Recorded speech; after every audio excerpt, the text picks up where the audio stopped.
প্রথমে আমার নবী, আপনার নবী, প্যার নবী হযরত মুহাম্মদ মুস্তাফা সাল্লাল্লাহু আলাইহি ওয়াসাল্লামের উপর যখন কোরআন নাযিল করবেন, দান করবেন, এর কিছুদিন আগে আমার নবী, আপনার নবী গারে হেরায় নির্জনে ইবাদত করার জন্য চলে গেলেন।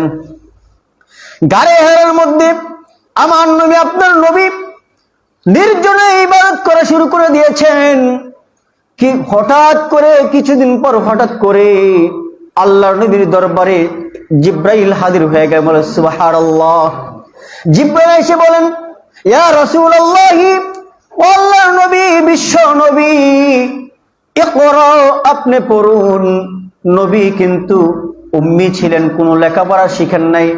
নবী কোনো মাদ্রাসায় যায় নাই, কোনো উস্তাদের কাছে পড়েন নাই, কোনো শিক্ষকের কাছে পড়েন নাই, কোনো আলেমের কাছে পড়েন নাই। শিক্ষা কি জিনিস তাও কিন্তু আমার নবী জানে না। নবী বলেন, মা আনা বিকারি, আমি তো পড়তে জানি না। বিশ্ব নবী কথা শুনে জিব্রাইল আলাইহিস সালাতু ওয়াস সালাম বুকের সাথে এমন ভাবে নবীকে চাপ দিলেন, আমার নবী বিশ্ব নবী বলেন, মনে হচ্ছিল আমার দেহ থেকে আমার প্রাণ, আমার আত্মা বের হয়ে যাচ্ছে। আল্লাহু আকবার। বন্ধুগণ আমার, হযরত জিব্রাইল দ্বিতীয়বার প্রশ্ন করলেন, ইয়া রাসূলুল্লাহ, ও আল্লাহর নবী, বিশ্ব নবী, ইকরা, আপনি পড়ুন। নবী বিশ্ব নবী দ্বিতীয়বার বললেন, মা আনা বিকারি, আমি পড়তে জানি না।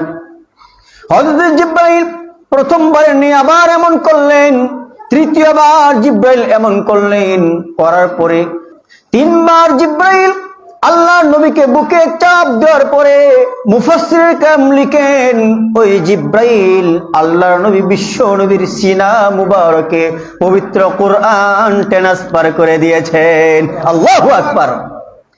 এরপরে তৃতীয়বার জন হযরত জিব্রাইল জিজ্ঞেস করলেন, ইকরা ইয়া রাসূলুল্লাহ, ইকরা, হে নবী বিশ্ব নবী পড়া শুরু করে দেন।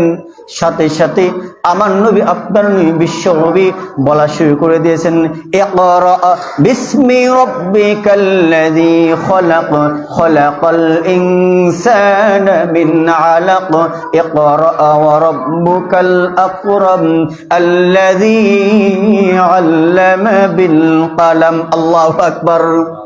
আল্লাহর নবী বিশ্ব নবী কোরআন কিন্তু পেয়ে গেছেন। কোরআন পাইছেন কিনা বলেন? কোরআন পেয়ে গেছেন। বিশ্বনবী ভীত সন্ত্রস্ত হয়ে সরাসরি দৌড়াইয়া খাদিজার ঘরে গেলেন। খাদিজা গিয়া বলেন, জাম্মালুনি, জাম্মালুনি, ও খাদিজা রে, তুমি আমাকে ভালো করে চাদর দিয়ে আঁকড়াইয়া ধরো। হযরত খাদিজা রাসূলুল্লাহ সাল্লাল্লাহু আলাইহি ওয়াসাল্লামকে চাদর দিয়া জাপটে আঁকড়ে ধরলেন। ধরার পরে নবী বলেন, হে খাদিজা রে, আমার কাছে জিব্রাইল এসেছে, আমাকে এমন ভাবে বুকে চাপ দিয়েছে, আমার মনে হইল আমি, আমার দেহ থেকে আমার আত্মা চলে যাবে। আমাকে জিব্রাইল কোরআনের মতন এমন বড় একটা দায়িত্ব বুঝিয়ে দিয়েছে, যে দায়িত্বটা এত ভারী, এত বড়, আমার মনে হচ্ছে এই দায়িত্ব আমি পরিপূর্ণ আদায় করতে পারবো না, আমি মরে যাব। হযরত খাদিজা সান্ত্বনা হিসাবে নবীকে বলেন, নবী রে, চিন্তা করেন না, আপনি তো মানুষের কল্যাণের কাজ ছাড়া কোন কাজ করেন না, আপনি তো মানুষের বিপদের সামনে এগিয়ে যান, আপনি তো বিপদমুখী মানুষদেরকে সঠিক পথ দেখান, যারা কঠিন বোঝা, বড় বোঝা বহন করতে পারে না, তাদেরকে তো আপনি বোঝাগুলা বহন করে নেন। এই সমস্ত গুণ, ভালো গুণ যার ভিতরে আছে, তাদেরকে আল্লাহ রাব্বুল আলামিন কোশ্চিনকালেও কোনোদিন লজ্জিত করতে পারে না। আল্লাহু আকবার। বন্ধুগণ আমার, আল্লাহর নবী কোরআন পেয়ে গেছেন। পেয়ে গিয়ে মক্কা নগরের মধ্যে কোরআনের দাওয়াত দেওয়া শুরু করে দিয়েছে। মক্কার অলি গলি, আনাচে কানাচে সব যে কোরআনের দাওয়াত দিয়ে শুরু করে দিয়েছেন। এই মক্কা নগরীর জন্ম থেকে নিয়ে নবুয়তের আগ পর্যন্ত বিশ্ব নবী সবার কাছে বিশ্ব সত্যবাদী নামে পরিচিত, আল আমিন নামে পরিচিত, কেউ তাকে মিথ্যুক বলে না। কিন্তু আল্লাহ নবী, বিশ্ব নবী যখনই তাওহীদের দাওয়াত দিয়ে শুরু করে দিয়েছেন, একাত্মবাদের দাওয়াত দিয়ে শুরু করে দিয়েছেন। সাথে সাথে ওই যে নবীকে আল আমিন নামে যারা ঘোষিত করেছে, ওরাও কিন্তু নবীকে আর ভালো লাগে না, নবীকে আর ভালো পায় না, নবী সূত্র বনে গেছে। বলেন নাউজুবিল্লাহ। নবীকে দেখতে ভালো লাগে না, নবীর উপরে জুলুম নির্যাতন অত্যাচার করা শুরু করে দিয়েছে। কারণ হলো তাওহীদের কথা দাওয়াত দেওয়ার কারণে। দুষ্কি বলেন, দুষ্কি বলেন, তাওহীদের কথা দাওয়াত দেওয়া এটাই হলো নবীর দোষ।